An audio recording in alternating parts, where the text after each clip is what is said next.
relationships, past video games, past hobbies, past interests. Back when they were really, really, really, really, really relevant. And these days, they aren't relevant at all. It's over. But some of that nostalgia still lingers. I'm sure that is happening for you as well, where you're hanging on to some of the more recent nostalgia. It's not completely over, but it's basically over. So you still think about it, you still see it, you still encounter it, but it's already drifting off into the distance. And I mean, you could try to do something about it, right? You could try to bring it back, but you know it's already over, and you should move on to something different, something new.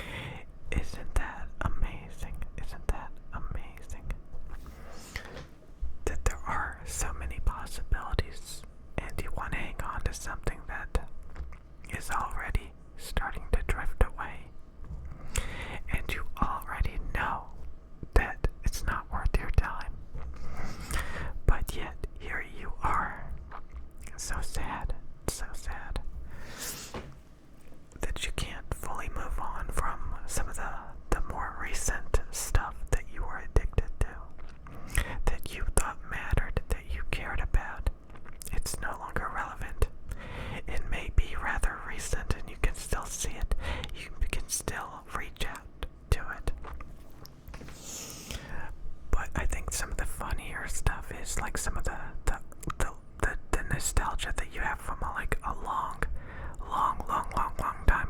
time ago. And you can think back about those times when it was still very, very, very relevant. Do you remember when a lot of different things were super relevant a long time ago? You can have flashbacks. You can actually feel like you're back there again all of a sudden. Back when all those memories were fresh and new, and it was all a new experience. You're literally creating memories by the day, and you don't even know it.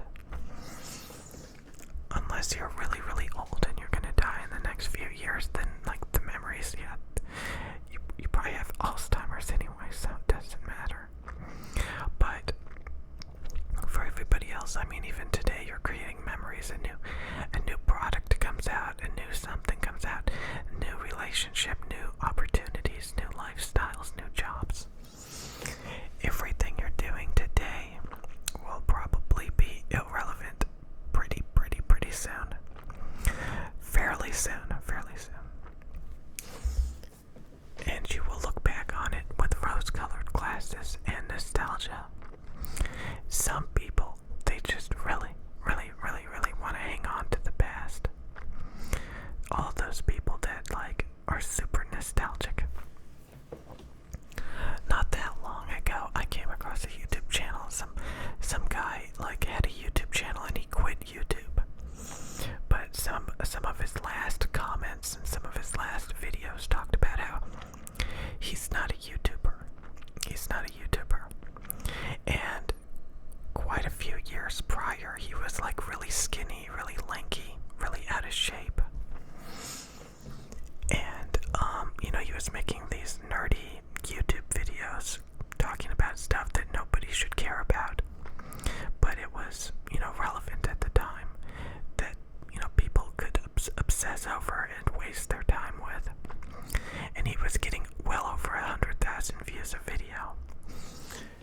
So it wasn't like he was completely wasting his time, but I noticed if you looked up what he was doing lately through his social media, he basically got in super good shape. I guess he hangs out at the gym all the time now. And, he announced he is not a YouTuber. And he moved on a couple of years ago, but the last couple of videos and pictures he made, he was in super good shape because he changed everything. He started living in the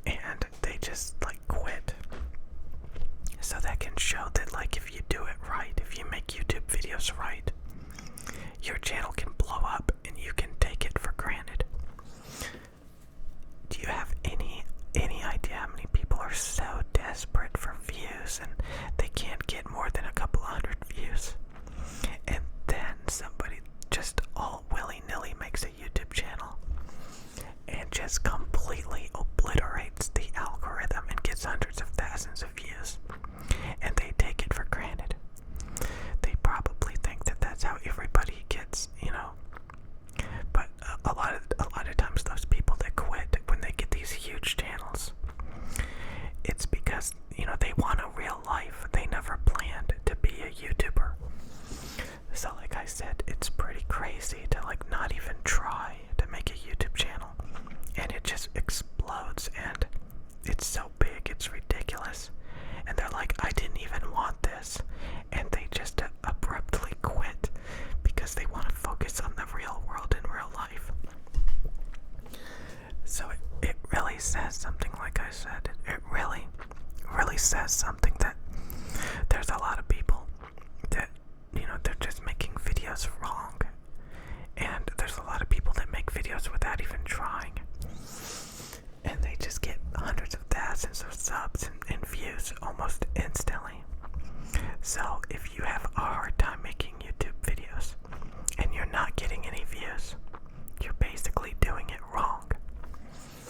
And that's one of the main reasons why I've said in a lot of my videos is, if you have a bunch of projects that are just stagnant and they're not going anywhere, there is literally zero reason to invest in them. Because if you do it right, your channel will explode. It's like it's not even like winning the lottery. It's about doing it correctly and making videos that people actually are looking for, instead of just like some stuff that you care about that that goes nowhere. So I think I turned the volume down a little bit too much on these microphones because I'm really pushing it, trying to get those levels up when I'm whispering into the mics. And I don't really like whispering deep into these mics since they cost so much money.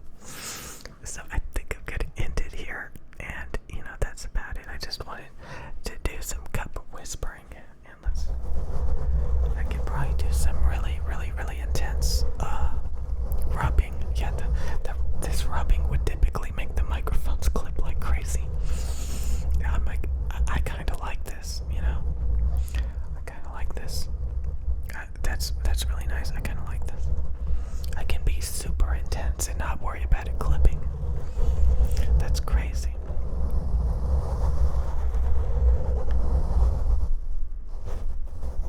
Oh my god, that's crazy.